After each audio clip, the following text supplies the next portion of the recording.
Right, let's make a start. My name is Leon Sharp, and it's my very distinct pleasure to introduce Dr. Nicola Lindson, who's a senior researcher and university research lecturer at the University of Oxford. Nicola's background is in psychology and behavioral medicine, completing her PhD under the supervision of Paul Aviat in Birmingham in 2011 on a smoking reduction and nicotine preloading trial, which culminated in a publication of this trial of the effectiveness of nicotine preloading in the Annals of Internal Medicine.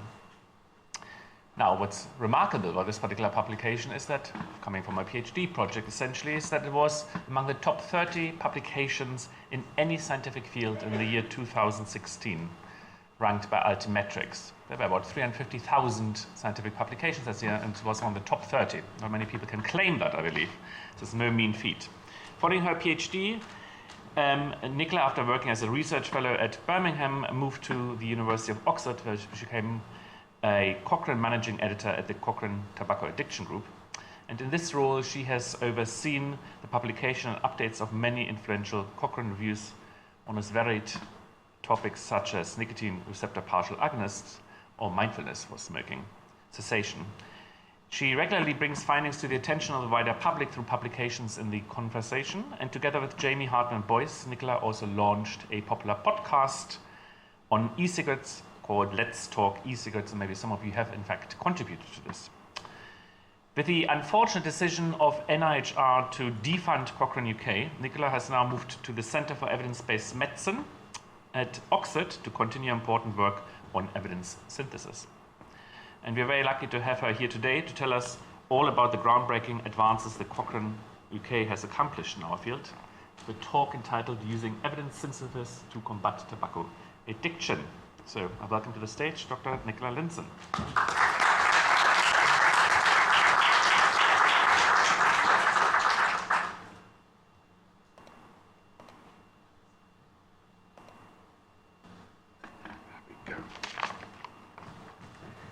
Thank you very much, Leon, and thank you all of you for coming to listen. I always struggle to get up and anywhere for 9 o'clock in the morning, so doing that after the conference meal is very impressive. Just to follow on from what Leon says, this feels very much like presenting what is a big group effort. I am here on behalf of the Cochrane Tobacco Addiction Group. I have tried to, choose reviews to talk about that I have authored so that I know more about them, but there is one review on here that I haven't authored at all, so I just want to stress that this is not all of my work. The group started in 1996 when I was 12 years old, as I just said to Leon, so I can't take credit for all of this work. So first of all, just to start with my disclosures, I have no conflicts of interest, including no industry funding. So just briefly, I'll just cover what the Cochrane Tobacco Addiction Group is in case you're not familiar, give you an overview of our work, and I'll just do that through some example reviews and some of their findings, and then also maybe talk about next steps for evidence synthesis in this area, and partly why I wanted to do this particular talk that I'm giving is that hopefully it will inspire you to do more evidence synthesis, carry on doing evidence synthesis in this field because of how influential it has been and important to the field. So Cochrane, to start with, for those of you who don't know or need to know a bit more, is a global non-profit organisation, and the aim is that they produce systematic reviews to inform health decision making, and so that's across all kinds of healthcare. And the important thing about the reviews with that global focus is that we produce reviews that can be used all over the world. One of the main outputs of Cochrane is the Cochrane Library, so that is the online journal where all Cochrane reviews are published, and if you go to the Cochrane Library, there is a function in the top right-hand corner where you can specifically search for reviews published by our group, if you should so wish. So until March 2023, the kind of model of Cochrane was that there were topic-specific editorial groups that assisted authors to carry out their reviews and then went on to publish those. So authors would come to us with proposals for reviews, which is obviously very different from a usual kind of journal model. And we would help them throughout that whole process and then go on to, even press the button to actually publish the review right at the end.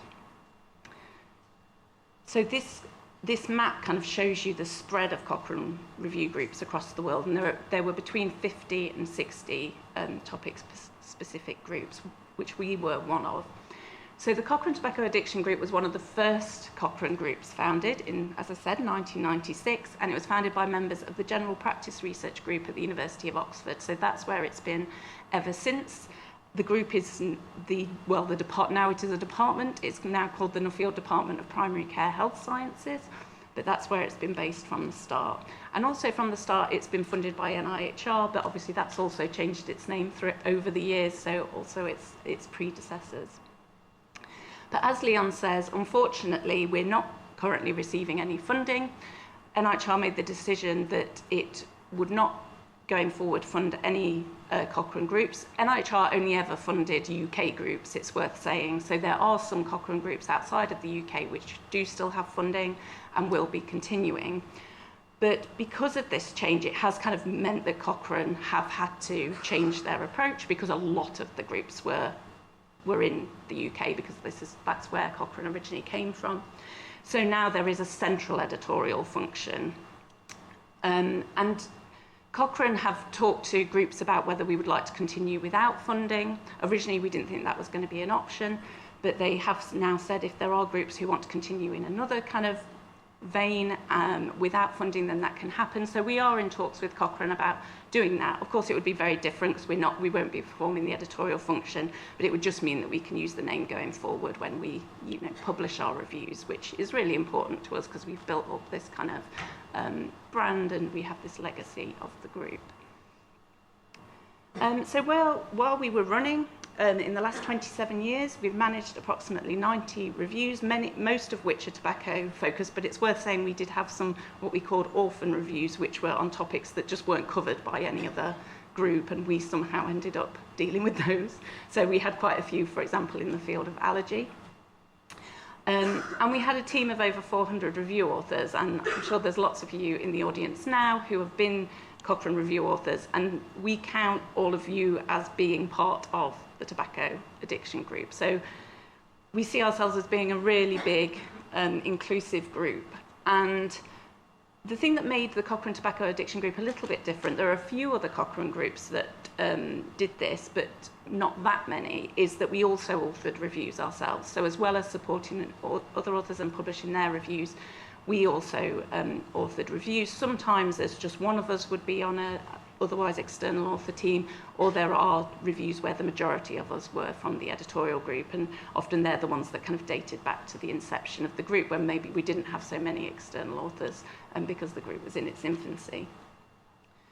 So the aims of the group over this last 27 years have been to inform tobacco control policy internationally, to inform tobacco control research, and that's obviously because if you've carried out a systematic review in an area, you are generally the expert at that point in time on that topic. So it really puts you in this kind of unique position to be able to recommend what primary research is needed in future as the field goes up forward. And obviously the overall aim was to contribute to reducing tobacco use, which is why we're all here. So just so I can put some faces to the name of the group, this is Tim Lancaster and Lindsay Stead. So they were the original members of the group. Tim Lancaster was our original coordinating editor, and Lindsay was our managing editor and our information specialist. So she was doing all the searches for everyone, and those of you who have done Cochrane reviews in the group, I'm sure Lindsay will have done many of your searches for you, and often she couldn't be dissuaded from doing some of the initial screening as well. And then Kate Carhill came along not long afterwards, I think around maybe 2000, and as, again, a managing editor. So Tim, Lindsay and Kate were really the core team that were involved in authoring some of those kind of early, really influential reviews. And then Monaz came along. So Monaz came from an editing background, so she was performing a lot of the editorial functions, not so much from a kind of authoring perspective. So now Tim, Lindsay and Kate have all retired, and Monaz has moved on to other kind of editorial roles. So the team, when we, the group lost our funding at the end of March, was this motley crew here. So Jamie Hartman-Boyce, who was originally a managing editor and then became an editor in the latter years. John, who's sat at the front here, who was a managing editor and information specialist. So John took over the searching role from Lindsay when she retired. Paul in the middle was our coordinating editor, who took over when Tim initially moved universities. Tom there is our really amazing statistician who we could just call on for any issues that we had with any of our reviews. And then there's me on the end. I had the managing editor role. And then really importantly, I just wanted to highlight the work of our editors as well. So these are the editors of the group who've edited our tobacco reviews over the years. And just want to quickly highlight Rafael Pereira, who again was a very early member of the group. He was our statistician before Tom took over, and then took an editor's role when Tom came in. And also just to mention Robert West and John Hughes, who have been with the group a long, long time and contributed not only as editors but as authors as well. So, as I said, I just want to run through some examples of the work that we've done that probably highlights some of the key points that I want to raise. So, the best place to start, obviously, is the first ever review, and this is the one that I have never been an author on, so I'll just give that caveat. I'm not taking any credit for this. The first time any kind of iteration of this review was published was actually in The Lancet. It was the first meta-analysis done of nicotine replacement therapies for smoking cessation.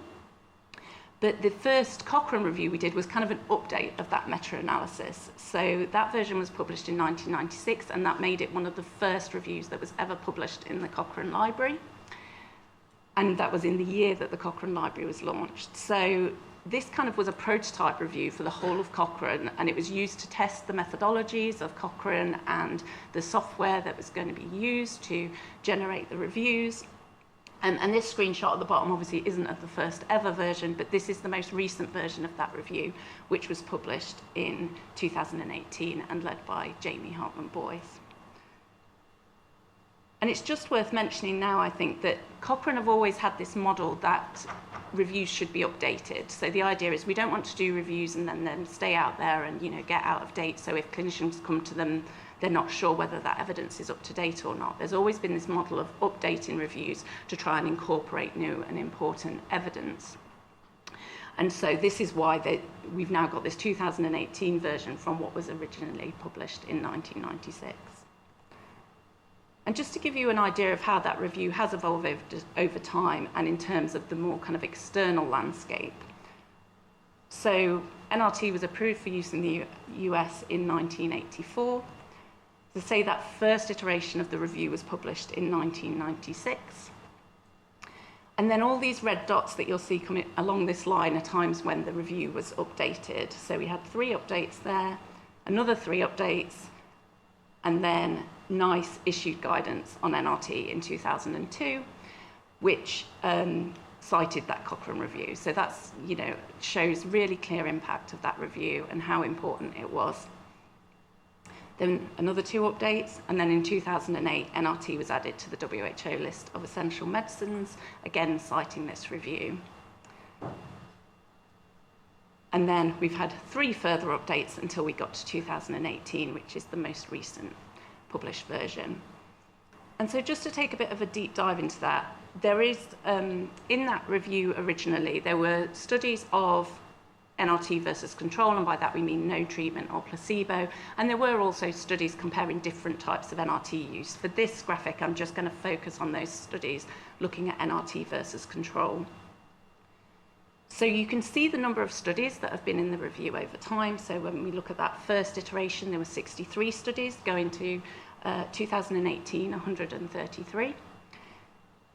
But what we can also see is that the effect estimate has stayed remarkably stable over time. It's just worth mentioning that the metrics changed from odds ratios to risk ratios in 2008. So there is a slight shift that you'll see, but when you look at the scale, it's actually very minor and it's very constant. So it does tell us somewhat that maybe we should have stopped updating this review a long time ago. We were fairly certain all the way back then, and there was already a lot of studies in there that NRT was effective. So that's, potentially a kind of learning from that. And I think it's something that we've got a lot more aware of, Cochrane as an organisation, as we've gone on, and being aware of, really thinking through whether an update is necessary. So what we decided to do at that 2018 update was separate the two reviews out. So we decided to put NRT versus control into a review. And what we did then was marked that stable. And that meant that we were saying, this is high certainty evidence, we're not going to update this anymore, and we can be confident that this is the effect. But we separated out those studies looking at different ways of using NRT, because we thought that's still a really important question, and we haven't reached clear conclusions on that yet.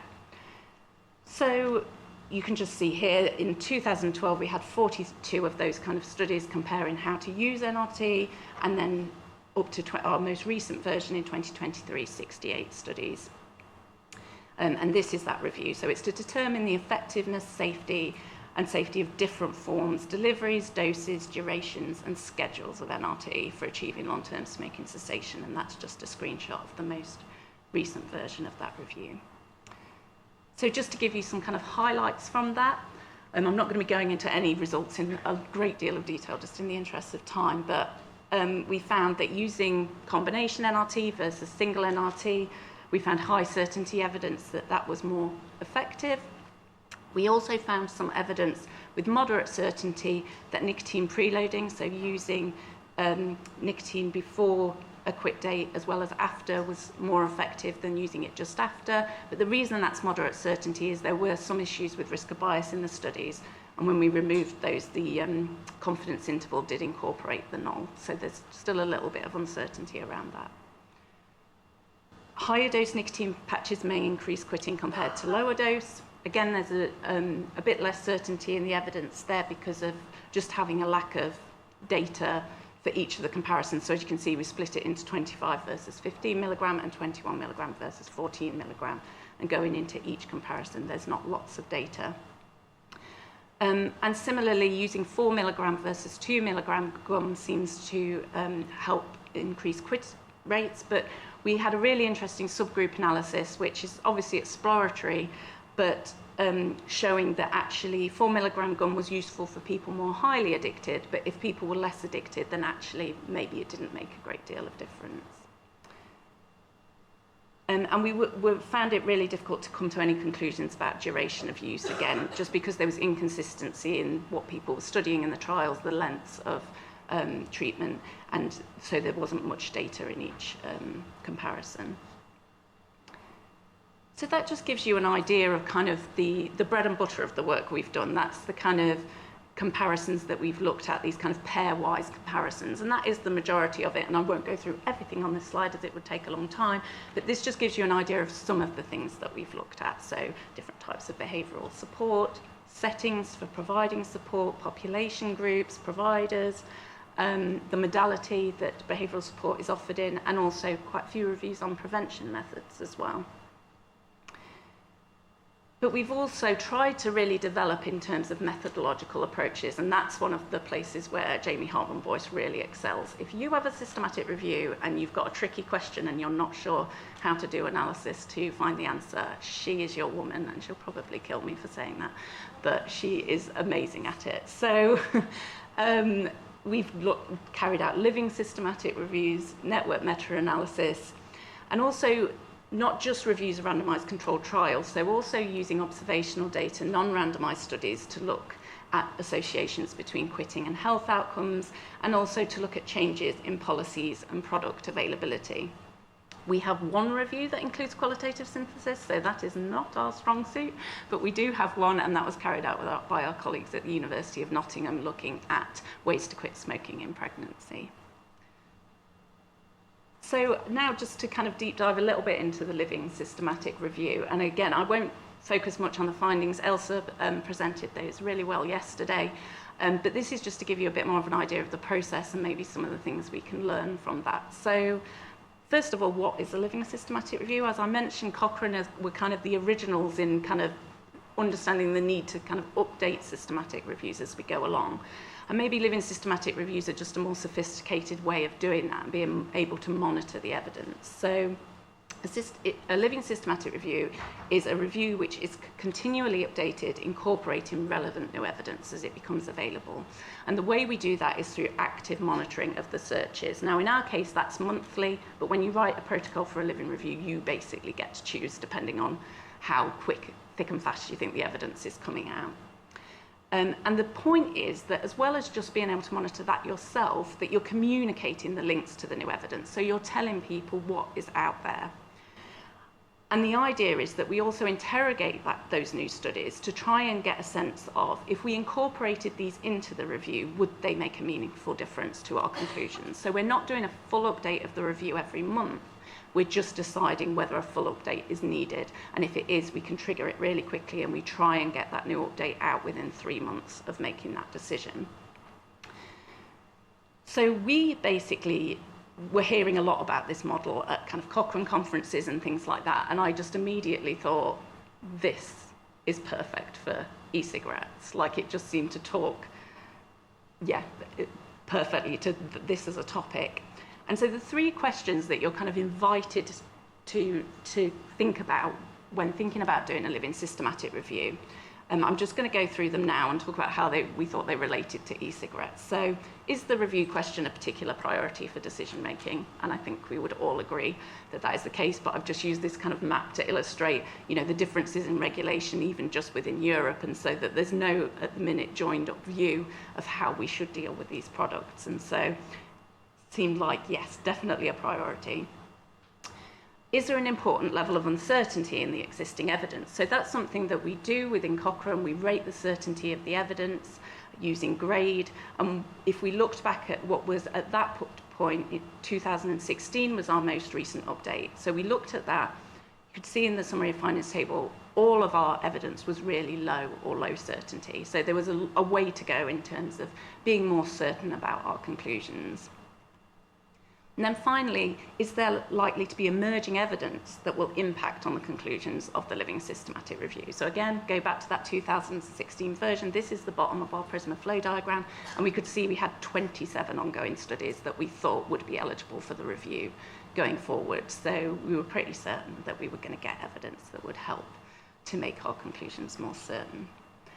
And that has borne out over time. So we were successful in getting funding from Cancer Research UK, for which we're very grateful. That funding has just been renewed this year to go on for a further 2 years to 2025. At that 2016 update, which was the first one before the review came living, we had 24 studies overall, but only 2 of those were randomized controlled trials. So you can see why there was, low and low certainty evidence. 2022 is when it became living, so it was from then on that there were these monthly updates.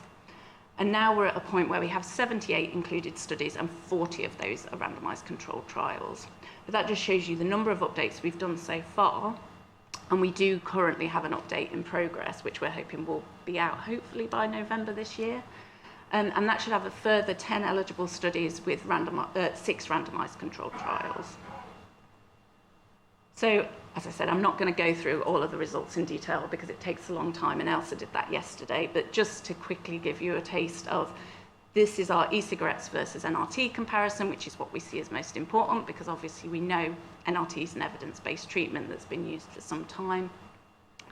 We look at smoking cessation at 6 months or longer, adverse events at 1 week or longer, and serious adverse events at 1 week or longer. And what we've found is that there are higher rates of quitting when using an e-cigarette versus using NRT, and we now have high certainty evidence that that's the case. We have no clear evidence that there are higher numbers of adverse events or serious adverse events when using either e-cigarettes or NRT. However, in the case of those 2 outcomes, we're not at high certainty yet. There's still quite a bit of imprecision. And especially with SAEs, there's a lot of imprecision. as I talked about yesterday, that's a kind of double-edged sword, because yes, it means we can't be that certain, but part of the reason we're not certain and there's imprecision is because we're not seeing that many SAEs. And that's why there's that imprecision, because it's not giving us the power in our analysis to be able to come to those strong conclusions. So I just wanted to, as I say, run through the things we've learned in case you're maybe thinking this might be an approach that you would like to use in future. But just to point out that it's a massive team effort. So I would say definitely don't go into it lightly and get support around you. And our author team includes a lot of different differential expertise. So, we've got a lot of tobacco control expertise. I'm sure you can recognise some of the faces on the slide. But our statistician is also a team member, so that, we can go to him quickly if we have queries. We have John on there as both a tobacco expert, but also as a search specialist. And we have Terry Turner in the bottom middle there, who is an evidence synthesis specialist and helped to write the guidance on living systematic reviews for Cochrane. So it just means, because it's so fast-paced, that if we have queries, that we can go to people and that they, are invested in answering us quickly, because we need to get this review out. And I just wanted to also kind of shout out to our editorial support. So what's been really important and might kind of, be forgotten is that it's really important to have consistent peer review and sign-off editor support. And that's because, well, I'm sure a lot of you know that Cochrane reviews are absolutely massive, and often there's not that much to change in a review in terms of the, how much is written in the Cochrane review. So by having consistent editorial support, it means that Sharon and Lynn have looked at the review before, and so they know that they only really need to really focus on the stuff that's new. They can skim the rest, make sure it all fits in okay. But in terms of actually, interrogating the data and that kind of thing, there are only certain things that they really need to focus on. So that's something that's really important to bear in mind, I think. Also, it's really important to have a clear core team, though, as well as a big and helpful wider team. And that's because, as I say, there's these really time-sensitive things that we have to carry out every month, and you need to have people whose responsibility it is to kind of drive that forward. And even if I'm not saying we do all of this stuff by any means, searching and screening, but it does mean that, if we've got too much for us to handle, we can quickly reach out to other members of the author team, get them on board. We meet weekly to make sure that we're on top of everything, and there's always lots to discuss. So myself and Jamie lead the project, and Ailsa is our senior researcher who just manages everything for us and keeps on top of everything. And we're constantly emailing her saying, can we put this on the agenda for our next meeting? And John, as I've said, runs our monthly searches. So that's kind of our core team. And it's really important to make sure you've got funding for that core team, because then people can really invest their time in it. Another really important thing is to be creative about dissemination routes. So as I said, one of the key goals here is to make your stakeholders aware of what you're finding. So we put it as a kind of stream in the funding application that this was going to be a real focus of the review. And so we have a number of ways that we do that monthly. So we have these briefing documents. We have one aimed at healthcare professionals and policymakers, and another aimed at members of the public, where we've had input from people to make sure they're as usable as possible, and we post them on our website every month. As Leon said, we have our podcast, Let's Talk E-Cigarettes, and the kind of format of that is that we talk about the evidence that we found that month. We usually do a bit of a deep dive into a couple of studies, and then we usually have an interview with somebody doing primary research in the field, so we can talk to them about their work. And thank you to any of you in the audience who's been on that podcast, because it can feel like quite a daunting task, because we're all kind of quite new to this kind of thing, and we know, because when we realised we'd got the funding and we'd said we were going to do a podcast, we panicked. But Ailsa's been great in learning how to do all the production on that, because again, Ailsa had not done anything like that when we started doing this. And that's available, it's hosted by the University of Oxford, but you can get it on Spotify and iTunes. And we disseminate a lot through Twitter, so that's a really good way that we can, say, these things are here, please go and look at them, but also we say what we found each month and have links to where people can find more information about that. So this is the link to our kind of project-specific webpage where we can put all of this stuff in a timely manner. So another thing we've learned about dissemination, and this is really a kind of top tips kind of thing if you're thinking about doing this kind of thing, is it's really important to keep some non-specific. As I say, we've really tried to think of any different kinds of dissemination routes we can, and sometimes that's meant kind of getting involved with wider university schemes. So for example, there's something called Oxford Sparks, and they made a video for us about our findings. The really interesting one, which again I can take no credit for, I was on maternity leave at the time, is that Jamie wrote a song about our findings with a singer-songwriter for Oxford's Curiosity Carnival, which has just kept on giving, because I mean, I think it's great. And again, I may be a bit biased, but I wasn't involved in it. And it's the music on our podcast, and we've been able to use that. And the reason we've been able to use it is because we were very non-specific about the findings. You know, we don't talk about risk ratios. I mean, it would be terrible to do that in a song, obviously. But we don't talk about certainty either. You know, we kept it quite general, and there's just an example statement there of the kind of thing you can think about using, because these things take time. And so you can easily, when you're doing a living review and updating all the time, you could easily, your results could have changed by the time you get to the end of making this video, and you're not always completely in control of that. So, you know, statements like findings favour e-cigarettes over nicotine replacement therapy to help people quit smoking is enough, basically.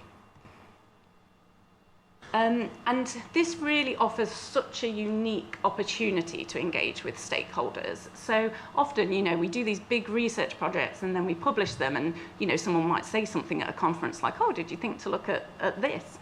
And you're like, oh, no, but that would have been great. And then you have to go out and write another grant application.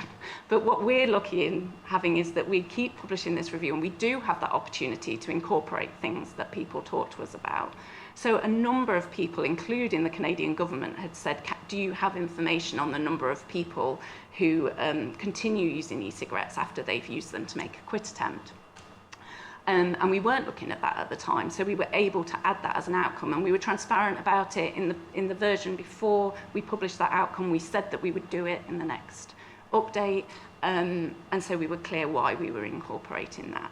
But it's really rewarding to be able to do that, I would say, and in order to do that, you have to be open to, you know, people's feedback.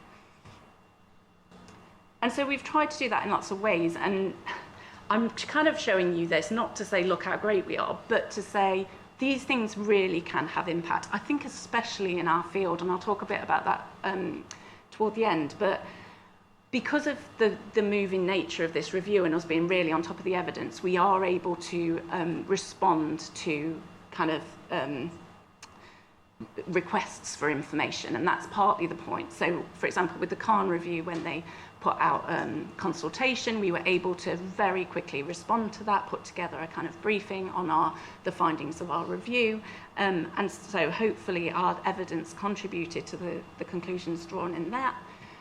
Also, just this review, not all of our Cochrane reviews, but just this review has been featured in over 30 healthcare guidelines worldwide, including NICE guidance.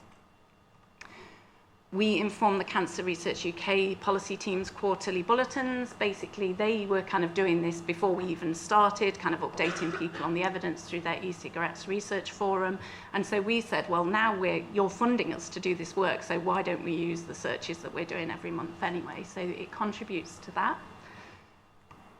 And also, as I say, we've tried to look out for as many opportunities we can, and there's something within our university called the Public Policy Challenge Fund Grant, and we won funding for that to work with Martin at OHID and Hazel at ASH to kind of come up with some questions that maybe still needed answering, and we did some projects which we then got 3 additional publications out of, looking at things like flavours, looking at the length of e-cigarette use in a bit more detail, and looking at changes to biomarkers as a result of using e-cigarettes. So I just wanted to end this section on kind of telling you what, as I said, if you're a reviewer, you're kind of in a unique position to say, well, what do we need now in terms of the primary evidence? So I just thought I'd give you a slide on that, if you are just a primary researcher and don't want to get into this evidence synthesis side of things. as you probably are not surprised, further randomised controlled trials of e-cigarettes are needed, but specifically following people up at 6 months or longer. And what we really want to see more of now is RCTs comparing nicotine e-cigarettes to other frontline pharmacotherapies, or investigating e-cigarettes possibly as an adjunct treatment to, say, alongside varenicline. And that's because if we look back to that NRT review, this is how things go often in drugs. You know, first you have all these studies that establish whether it's effective or not, and we've now got that evidence of e-cigarettes versus NRT where we're saying, yes, this is effective, but now we do need to look into more about, you know, how things compare to one another, and also how different e-cigarettes compare to one another. So looking at comparing different characteristics, nicotine content, how it's delivered, flavour, device type, things like that. And all e-cigarette intervention studies, please, it would be great if you can assess the safety profile of nicotine e-cigarettes, but for as long as possible. So the longest study looking at this in our review at the moment is 2 years, but obviously that is in the minority. And we need more studies of that length and more studies even longer than that. And studies should ideally use the most up-to-date devices. Now, we know it's really tricky. You know, as Leon said, I've worked in trials. I know how long these things take. You put in funding applications and then it takes years to do the trial and then get it out. But the issue that we've had with this review is a long time we couldn't make it high certainty because only older devices were in our analyses. And we knew that possibly the newer devices were delivering nicotine better and so would create different effects. So if at least we can use the most up-to-date devices that are there at the time that we start running the trials, obviously that's just the best we can do. And ideally, studies should provide e-cigarettes in a way they could be used in the real world. So often a criticism that we get is that with RCTs, they're not mimicking real-world use. So if we can make our trials as pragmatic as possible and, you know, monitor participants' changing preferences for different features such as flavour and allow people to have that kind of freedom to use e-cigarettes as they would in the real world, then we know that we're getting a more accurate effect. So in terms of what's next for our group in terms of e-cigarettes, we have some things within that project which Elsa touched on yesterday, which I'm happy to discuss after this. But we also have this review of electronic cigarettes and subsequent cigarette smoking in young people. And this is really important because this is something we get asked about a lot with our review, and we just can't talk about it in terms of our findings because that's not what that review is about. So hopefully this will give us a bit more information about that. It's been in progress for a long time. It's really complex, and this is one of those reviews where, again, Jamie's developed all these, well, not developed from scratch, but, you know, thought out all these different methods we can use to look at this issue, and is fairly cutting edge. So, but basically the objective is to assess the evidence on the relationship between the use and availability of e-cigarettes and subsequent cigarette smoking in young people, and whether the relationship differs by socio-economic status, gender, or other demographic characteristics. And we're just looking at non-randomised studies to do that. Obviously, we can't use randomised data, and that's one of the things that makes it so complex. And we're aiming to publish that at hopefully early 2024. So now just to quickly run through the work that we've done on network meta-analysis. Again, this is quite a complex subject, so I'll try and explain it as clearly as I can and as quickly as I can. But this diagram just shows you that what we mean by network meta-analysis. So if you have direct evidence from trials for, say, treatment A versus treatment C, and you have trials comparing treatment B to treatment C, you have a common comparator. And so what we can do is use those direct comparisons to try and estimate what the effect of A versus B might be. So even if we don't have trials comparing A versus B, or even if we have very few trials comparing A versus B, we can use that data to try and make some estimates about what the comparative effects of the interventions might be. So the first NMA that Cochrane did was actually published a long time ago. So it was 2013, 10 years now, and it was led by Kate Carhill. And it was looking at pharmacological interventions for smoking cessation. And it just compared NRT, bupropion, and varenicline. And it found that varenicline and combination NRT were the most effective pharmacotherapies. We have just updated that review. It's not a direct update because the methods were very, very different, but it basically supersedes the findings of that review. It's a component NMA, so even more complex than NMA, which I won't go into here because it'd take too long. But we look at all the medications that Kate did in her review, but we also look at e-cigarettes, cytosine and nortriptyline. And that's because we wanted a real worldwide perspective on what is available across the globe. And we looked, as well as at cessation, we looked at SAEs and withdrawals due to AEs as a marker of tolerability. So again, I'll just very quickly give you a whistle-stop tour of these results. They were published yesterday, so please go and look at them if you're interested in more information. So this is our overrunning forest plot for cessation. As you're probably not surprised, all of our treatments of interest were more effective than no treatment, and thank goodness, because they're all clinically recommended. But what we found in terms of the most effective was cytosine, varenicline, and e-cigarettes appeared to be the most effective treatment, so created greater quit rates than no treatment. What we also found, though, that these were closely followed by combination NRT. We don't have quite so much confidence in the combination NRT effect, but we do think it's following close behind, and as the confidence intervals overlap with those other three treatments. And we also found some evidence that nicotine-based treatments may be more effective if they're reduced prior to stopping. So, for example, if you give someone a 21 milligram patch and then reduce it down to 14 milligram and then 7 milligram, but the confidence intervals are just touching the null there, so we need more evidence to be more certain of that. But it was an interesting kind of initial finding, and that's what makes it a component network meta-analysis. We were able to look at some of these other characteristics. We also, in 2021, published a CNMA of behavioural interventions for smoking cessation. And this is, again, is just an absolutely enormous amount of information, but I've just summarised here. These are the components that were found to have some evidence of effect and were either moderate or high certainty evidence. So we found that behavioural support for smoking cessation can increase quit rates at 6 months or longer with no evidence it increases harms. But the evidence was strongest for the provision of any form of counselling and guaranteed financial incentives. And then that was closely followed by offering some text message support and also focusing on how to quit in terms of behavioural support rather than just why people should quit. So next, I just want to quickly again talk to you about using non-randomised evidence. So again, this is a lot more complex than you looking at RCTs and combining those in meta-analysis. But there are some really interesting questions you can look at if you're brave enough to tackle non-randomised RCTs, non-randomised studies, sorry. So what we've looked at, one of the ways we've looked at this, and this is by no means all of the ways, is to look at the effects of quitting on health. We think this is really important because if we can provide this evidence, it gives people real motivations to kind of change their behaviour. So we had this review that was led by Gemma Taylor from the University of Bath, looking at smoking cessation for improving mental health, and this was in a kind of general population. There were some studies that were in people with mental illness, but we were looking at any kind of population, basically.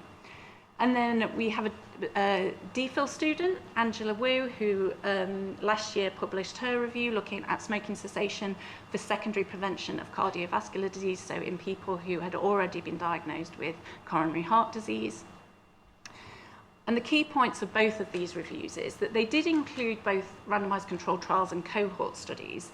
However, we treated the randomised controlled trials as if they were cohort studies. And what I mean by that is we weren't looking at the randomised treatments. We were looking at whether people quit smoking or not and comparing in that way. So we conducted these reviews as if they were reviews of non-randomised studies and therefore followed that guidance rather than following the guidance for including randomised controlled trials. But another point, partly why I wanted to talk about these reviews, is for both of these reviews we involved public input. So we asked members of the public to advise us on outcome selection for these reviews. And as a result, we got some really interesting findings. We investigated social quality of life for Gemma's review in mental health, and we looked at quality of life in the cardiovascular disease review. And this was because the members of the public were really worried about giving up smoking because of the effect that they thought it might have on their life, and particularly with the mental health, their social relationships, and they were really worried about that then impacting on their mental health. So just to give you a quick whistle-stop tour of these, some of these results. So from Gemma's review, this is the outcome looking at the association between quitting and mixed anxiety and depression. There's loads of different analyses in here, but I've just chosen this one because it's mixed anxiety and depression. We found 8 studies, just under 3,000 participants, and moderate certainty evidence that mixed anxiety and depression scores were lower in people who quit smoking than in those who continue smoking. So really encouraging result, and this was really, picked up by the press and things like that, because it is really positive that we can tell people. But so this is our outcome on the social quality of life, and we wouldn't have looked at this if we hadn't spoken to the member of the public, and partly because we didn't actually think there was going to be much out there, and it just goes to show that shouldn't be the decision on which you make which outcomes should be included, because we found 9 studies of just under 15,000 participants. And the evidence suggested that quitting smoking is not associated with impaired social relationships. And sometimes when you see that diamond on the middle line, you think, that means there's no effect, that's not very exciting. But actually, in this case, it's really exciting, because we can say to people, there is no evidence that your social relationships will be impaired by quitting smoking. So for me, that just felt like one of the biggest wins and most exciting findings of the review. And so with the CVD review, for our outcome of death from CVD in people diagnosed with coronary heart disease, we found 18 studies, just under 18,000 participants. Again, moderate certainty evidence that people who stopped smoking were a third less likely to die from heart disease or stroke than people who continued. So again, really, really positive finding. And again, in terms of quality of life, we found no clear evidence that quitting smoking was associated with impaired quality of life, and in this case may actually be associated with a slight improvement. So I just wanted to end on a message to all of our contributors, and in fact anybody who's feels interested in getting involved in evidence synthesis. But when I say our contributors, I mean our smaller group, but also all our editors, all our authors, also our peer reviewers, because we know Cochrane reviews are really long. And so thank you to all of you who supported us in that. But also really to the investigators who share your findings with us, and please keep doing that. We're so appreciative when you get back to us, and the reviews wouldn't be as good, we wouldn't have as strong evidence if your results weren't shared with us, because sometimes we do need to ask for lots of annoying little details, and you're all so helpful. So we say thank you for that, and we really want you to keep going, because a big worry for us is that with losing our funding, that this really important work is not going to continue in the same way going forward. We will do our best, but we are only, our core group, 3-4 people. So we will carry on and keep doing that, but we need you guys to keep doing it as well. And so what I said earlier about saying, how important this work is, I 2 weeks ago happily got sent the report for our performance in 2022, and I saw this slide and I was like, I really want to show it to you guys, because this shows the average number of guideline citations to reviews for each of the Cochrane review groups. The average is 6 guideline cites per article. We are at this top end of the graph here, way above that average, almost 16 citations per review. So this isn't just for 2022, this is across time. And as I say, I don't want to say this to say, oh, look how great we are, but I want to say it in terms of these reviews are really important. Like, they are making it into clinical guidance, they are changing practice, and we don't want to lose that. We need to keep going forward, striving forward, and doing this, because particularly in this area, people are listening to what we're saying. And, so carrying out high quality reviews is really important, because we have the ear of these guideline developers. And in terms of evidence synthesis, the things that we would recommend doing are, yes, update existing reviews, but think carefully before doing that and putting your time and effort into things, because you want to ask yourselves the same questions as we kind of ask ourselves with the living review format. Are the conclusions of the most up-to-date version of the review uncertain? Because we don't need to update if they're high certainty. Are there new eligible studies that you can now include? Will those new studies change the interpretation of the results? And will those updated results be of interest to stakeholders? We really need timely reviews of new interventions, products and policies. And further reviews, we think, investigating these associations between quitting and health. They've been really impactful and I think are really useful for patients. And then reviews accounting for potential inequalities and individual differences. And this is really hard in kind of pairwise meta-analysis. So ideally, more individual patient data meta-analyses going forward that can really pick apart some of these kind of questions. We do, hopefully next year we'll have a review coming out on socio-economic inequalities where we're looking at analyses that have been done by study authors within their reviews, but it's hard to really get to the root of this without individual patient data. And then finally, reviews of tobacco control policies. And we just don't have as many of these, and partly the reason is because they're so complex. They are tricky to carry out. We have one of, say, plain packaging. We have one kind of looking, slightly different, but looking at like heat not burn and how that's emerged onto the market and the effect that's had. These are tricky reviews to kind of carry out, but really worthwhile. And so on that note, I just want to leave you with some resources for review authors. If you do feel fired up and you want to do this, then there is the Cochrane Handbook, Systematic Reviews of Interventions. It is free to access. It's like an encyclopedia of review methods. Jamie and I have published the guidance that was for our group on assessing risk of bias in reviews of randomized controlled trials. We realized that we kind of just sent people this PDF all the time saying this is how you should do it, and we thought, oh, we're not going to be able to do that anymore, so we published it in Addiction. And Jamie is also the author on this paper, Synthesis Without Meta-Analysis, the SWIM guidance, which is if you can't do meta-analysis in review, maybe different ways you can synthesize the evidence that it will be most useful. And there's also a whole chapter on that in the handbook. And because often we can't do that, and sometimes we can do it within a review, but there's other outcomes where we can't do it, and so you need a bit of a mixture. And if you do want to update an existing Cochrane review or you want to propose one, unfortunately you can't come to us anymore, but you can go to Cochrane. So if you go to the author information on the Cochrane Library, it gives you the instructions of how to do that. Thank you so much for your time.